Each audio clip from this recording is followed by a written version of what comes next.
পারবো না। তোর এগুলা নিয়ে চিন্তা করতে হবে না বাবা, এগুলার উপর আমার কোনো টান নেই। কিন্তু তুই যদি কিছু করতে পারিস সেটাই আমার সবচেয়ে বেশি খুশির কারণ হবে। মা আমার জন্য তার শেষ গয়নাগুলো বিক্রি করে দিল। শরীর ফাইটা যাক, কিন্তু মায়ের খালি গলা আমি সইতে পারুম না। বড়লোক আমি হমুই।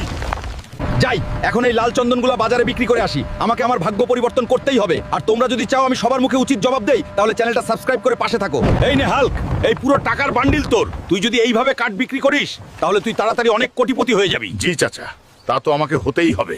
হ্যালো ম্যানেজার, আরো 50টা ট্রাক পাঠাও। এখন আমি এই পুরো মার্কেটের রাজা। মা, আমি আসছি তোমার কাছে।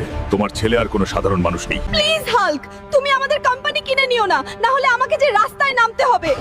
ম্যাম, এটা হলো আপনার ষড়যন্ত্রের জন্য শাস্তি। মা চোখ খোলো। দেখো, তোমার গয়না বিক্রির টাকা আজ আমাকে এই সাম্রাজ্য দিয়েছে। এই পুরো রাজপ্রাসাদ এখন তোমার।